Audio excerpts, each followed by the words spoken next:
Hi friends, welcome back to colours of rainbow. ఈరోజు ఎంతో టేస్టీగా ఉండే ఉల్లిపాయలతో చాలా ఈజీగా 5 మినిట్స్లో అయిపోయే చపాతీలోకి పూరీలోకి మంచి కాంబినేషన్తో ఉండే ఈ కర్రీని ఎలా తయారు చేయాలో చూద్దాం. ముందుగా స్టవ్ ఆన్ చేసి కడాయి పెట్టుకుని 1 స్పూన్ వరకు ఆవాలు వేసుకుని ఆవాలన్నీ చిటపటమనే వరకు ఉంచుకున్నాక 1 రెమ్మ వరకు కరివేపాకుని యాడ్ చేయండి. ఇది బాగా ఫ్రై అయిన తర్వాత 1/2 స్పూన్ వరకు వెల్లుల్లి జీలకర్ర కలిపిన పేస్ట్ని వేసి కాసేపు ఫ్రై అయిన తర్వాత 2 కప్పుల వరకు చీలికలుగా కట్ చేసుకున్న ఆనియన్స్ని వేసి బాగా ఫ్రై చేసుకోవాలి.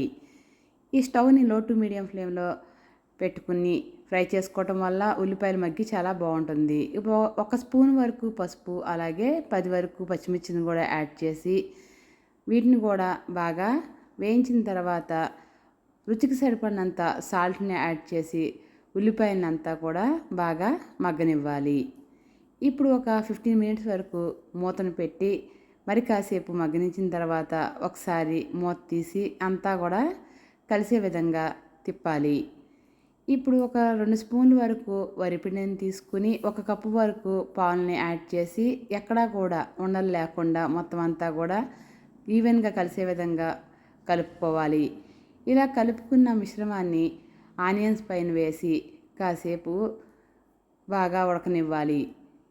ఇలా కాసేపు ఉడికిన తర్వాత ఇప్పుడు మనం అదే గిన్నెలోకి వాటర్ యాడ్ చేసుకుని ఆ వాటర్ని కూడా ఈ ఆనియన్స్లోకి వేసుకోవాలి.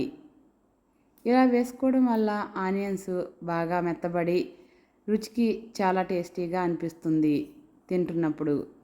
ఇప్పుడు మొత్తం అంతా కూడా అలా మగ్గిన తర్వాత అంతా మళ్ళీ కలిసే విధంగా తిప్పుకోవాలి. ఇది అంతా కూడా మనం ఇలా స్టవ్ని సిమ్లో పెట్టి చేసుకోవడం వల్ల ఉల్లిపాయ కూడా చాలా బాగా మగ్గి తింటున్నప్పుడు మరింత టేస్ట్ అనిపిస్తుంది.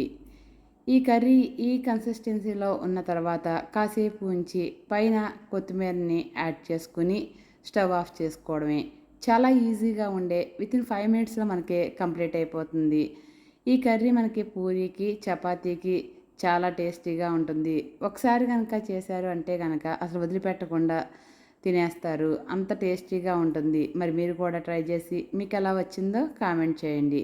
అలానే నా ఛానల్ని లైక్ చేయండి, షేర్ చేయండి, సబ్స్క్రైబ్ చేయండి. అలానే పక్కనే ఉన్న బెల్ ఐకాన్ని క్లిక్ చేయండి.